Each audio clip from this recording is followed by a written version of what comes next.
Hi everyone, hope you're doing well from wherever you're watching this channel, depending on your time zone.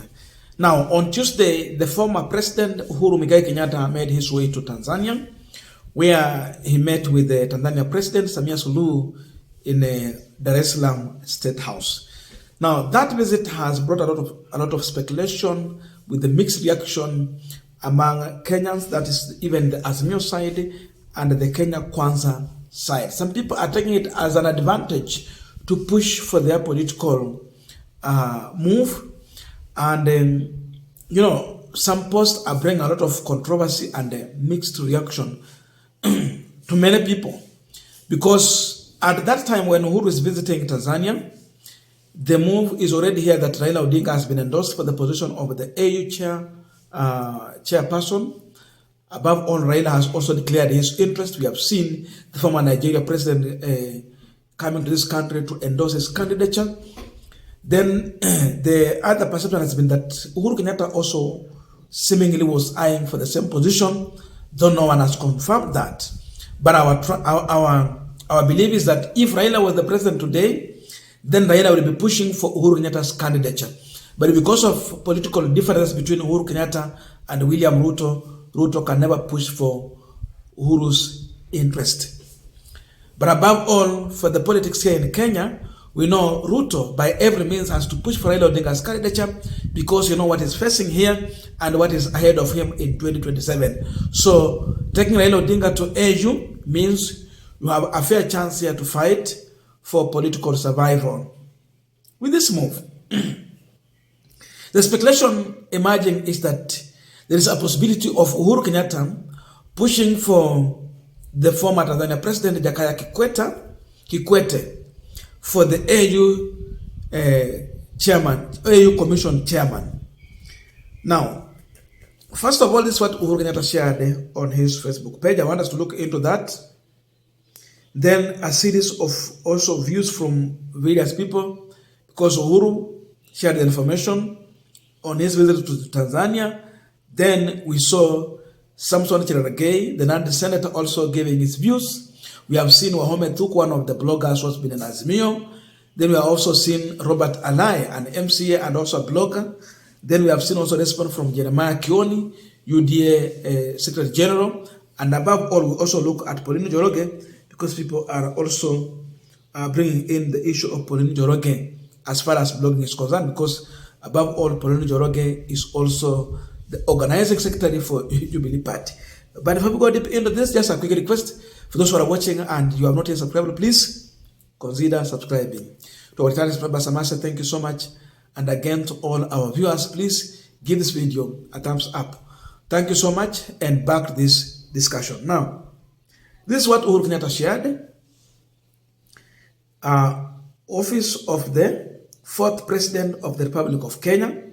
His Excellency President, Right Honorable Uhuru Kenyatta attended the first international colloquium on promoting cross-culture, linguistic and economic diplomacy for the sustainable futures in Dar es Salaam, Tanzania. The event is jointly organized by the African Institute in Indigenous Knowledge System, AIIKS. You can see Uhuru Kenyatta. Then there's a photo I took with the Samia Suluhu, of course, somewhere. That is the event. Now, after this, Samson Cherargei, with a cheeky remark, he also came in, and this is what he said. In fact, it's a kind of warning. We are pleading with Uhuru to stop sponsoring Kikwete for the AU role. Raila has been hurting a lot, and we think this seat will help him to give back to the continent.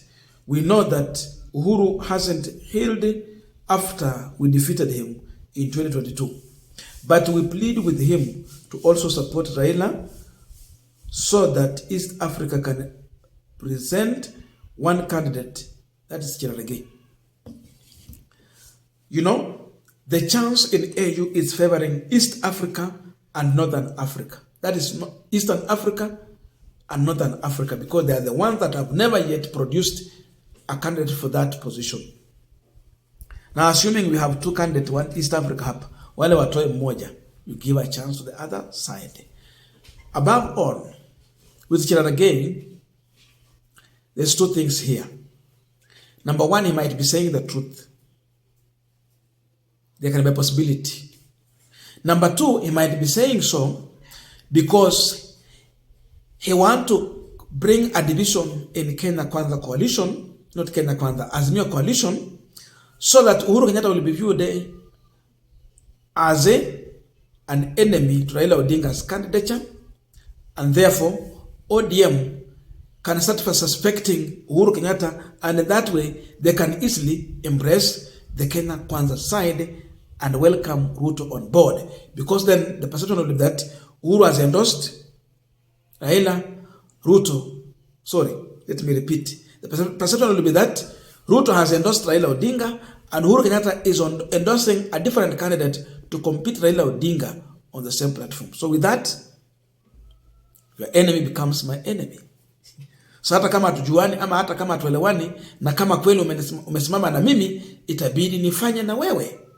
So it can be a way of dividing Azimio, but again there can also be truth in that, though I don't know up to what level. Now next, I want us to go to the post that was shared by Wahome Thuku. Wahome Thuku is a blogger that has been in Azimio, also a lawyer by profession, a man who has supported the Uhuru Kenyatta, and a man who has stood with Uhuru Kenyatta when the campaign for Azimio leader emerged. But as of late, again, before I forget, he's also part of the Jubilee media people. But just look at what he shared there. At first place, that's 2 days ago, he shared a photo, that's a caption of Musofaki, the current AU commission chair, and the former Tanzania president, Jakaya Kikwete. And he said, 2025, good night. That means that is the position he's endorsing, and the picture is to explain that even the current chair is maybe supporting the candidature of Jakaya Kikwete. You look at that, then you see. Another one here, Wahome Thuku also shared it. He was sharing the CV for Jakaya Kikwete because, some people are now questioning Raila Odinga's academics. But now, to bring in that issue of, without directly talking about Raila Odinga's academic, you bring in another person and you share his academic. He shared the photo of Jakaya Kikwete, and you see Jakaya Kikwete, Murisho, born 7th October 1950, graduated University of Dar es Salaam 1975,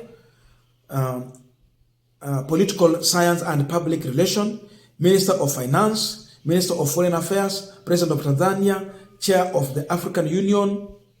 He has listed all that. That means he's pushing for that candidate. Because now he's bringing in the CV of Jakaya Kikwete. Wahome Thuku is a person allied to Uhuru Kenyatta under Jubilee. With this, then, you see now the reaction from Robert Alai to show you really how this discussion is going about. And this is what Robert Alai is saying here. I am told by two people very close to President Kikwete that the former Tanzania president is about to apply for the AU chairmanship. I am told that it is President Uhuru and Samia Suluhu who probed him to apply for the position. I don't know why Uhuru pretended to love Raila while he has his silent scheme. That is Robert Alai. Alai, up to now, in all his statement, he has always alleged that Uhuru never supported Raila Odinga, though it is still a position we can discuss.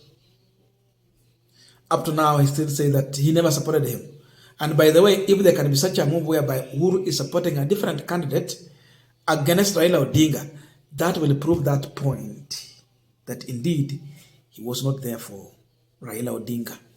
So that's again iko hapo. But then let us go to another one, because we saw publicly the Jubilee Party endorsing Raila Odinga's candidature in a press conference where we saw Jeremiah Kioni, Jubilee Secretary General. We saw